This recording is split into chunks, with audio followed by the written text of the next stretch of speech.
Now, here's Dominic Carter on Talk Radio 77. The situation in the Bronx. 25-year-old Lameek Smith died at St. Barnabas Hospital about 3:30 a.m., right? About an hour after the wounded officer exited the hospital, and rightfully so, to a cheering line of police officers and well-wishers, including the commissioner. This guy had at least 9 prior arrests, including a 2016 robbery pattern conviction on Staten Island, given 5 years probation, but busted for gun possession while on probation.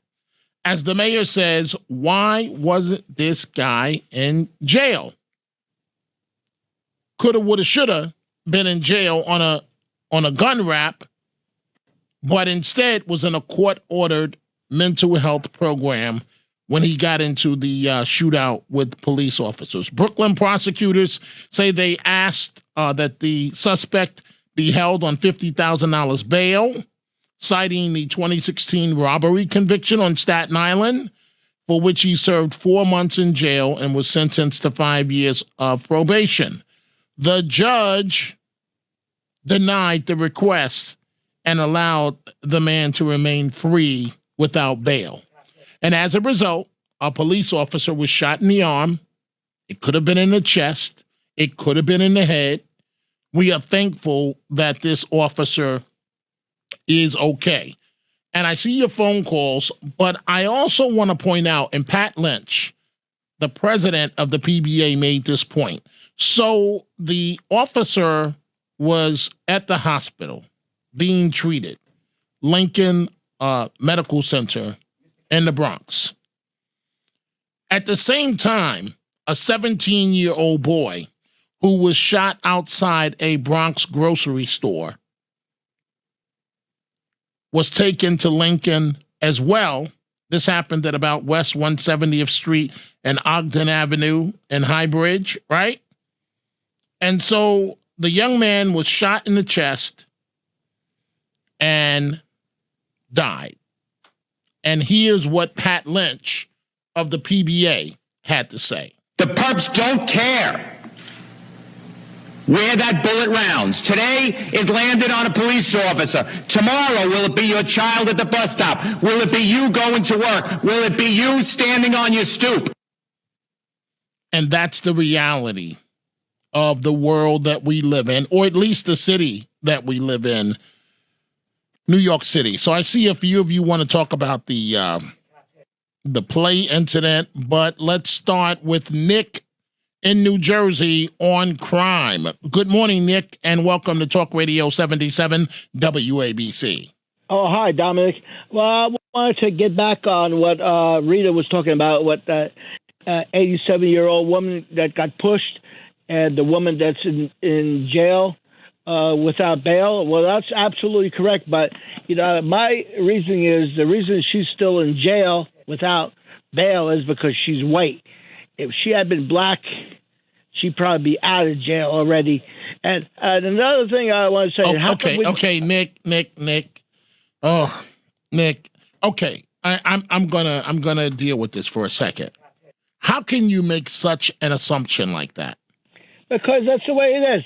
Okay, but wait, Nick. Do you have anything to back up your point of view, except for just your speculation?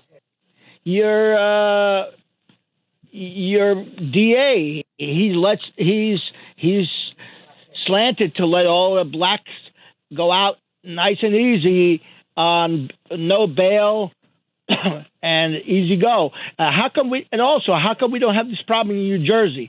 We don't have any kind of problem like this in New Jersey. Wait, Nick. When you say you don't have a problem like this, I don't know. You didn't define like this is. I don't understand what you're saying. When people get arrested, they go to jail over here. They get arrested for shoplifting. They go to jail, to Morris County Jail. They go to serious. They spend weeks, months in jail. They don't. They're not let out on some kind of easy disappearance ticket like Curtis Lewa refers to, a disappearance ticket, appearance ticket. They're just let out, easy go. Here in New Jersey, you get arrested, you go to jail. Right. I hear you, Nick, and What's the problem over there in New York? I thank you for the call, but I mean to just broad brush say, listen, I believe in calling a spade a spade. I really do. And so if you have any numbers to back up your point about what you said, white suspects being held, black suspects being released, I would love to see the information. All I can tell you is in the city of New York, the problem is predominantly African Americans committing crimes against other African Americans, and that's where we stand. That's where, and nobody wants to call it for what it is. Everybody wants to sugarcoat it. Everybody wants to say Black Lives Matter. Everybody wants to say the woke thing, but nobody wants to deal with the reality of what is really, really going on. Let's take a call as it relates to the situation with Patti Lupone and the foul language that she used. Let's go to Stefano in the Bronx. Good morning. You're on Talk Radio 77 WABC. Hey, how are you, Dom? Good morning. I'm good. Good morning. So I basically think it's pretty simple. I think sometimes people just try to overthink everything. It's, in my opinion anyway. So I think that she was basically just virtue signaling because she wanted another round of applause. And I think that the lady that made the comment about paying your salary, I think it was just a nervous reaction in front of being embarrassed like that. I don't think that she really took that much to think it through. I think one just wanted another applause for virtue signaling, and the other one just got nervous and felt embarrassed in front of everybody and just spit out the first thing that came to her mind. Well, why? I'm just curious. Why? I agree with you on the nervousness of the patron, but why would Patti Lupone, with her ability, need another applause? In style, you want to stay relevant. Everything's relevant, and you're only as good as your last hurrah. That's it. So hey, people now they start feeling. Now that part is true. I thank you for the call. Before I take a break, let's go to BJ in Queens. Good morning. You're on Talk Radio 77 WABC. First of all, congrats, Dominic. Well earned. Thank you. Number one. But the thanks goes out to you folks because the calls that come in, and I haven't really discussed the ratings, but the trends have been going up, and of course management follows every inch of it. And to be number one is not really about me; it's about you folks. It really is. But go ahead. Okay, Patti Lupone is a fake, phony liberal. She's a snob, and essentially, I hope that lady sues Lupone for almost causing an incident. There's a right way to do things and a wrong way to do things, and Lupone almost caused a big scene. Dominic, I used to go to Broadway shows about 3 times a month before the pandemic. I went to a Broadway show like a Yankee fan goes to a Yankee game, and I've seen them, and I've met some of the best stars and some of the greatest, and I have some of the greatest memorabilia. I don't talk about this much, but I'll tell you what, they won't get a dime of my money because they promote a woke liberal agenda, and they harass people. I remember one time I went to La Cage aux Folles. One of these guys jumped off the stage and kissed me on the forehead and left a huge stain of red lipstick. I don't know if you're familiar with that play. The La Cage aux Folles is a movie with Gene Hackman and Robin Williams, and it's about gay stuff and all this. It's got gay themes and such. And I tell you, these guys really, it's all about the wokeness. It's all about shaming and naming people. And as far as I'm concerned, I hope that elderly lady who probably came in from Long Island or wherever she came in, to see a nice play, and she got an earful from this fake, phony liberal. I hope she gets a nice lawyer and she gets a nice big sack of cabbage. Well, BJ, thank you for the call. I have to be honest with you.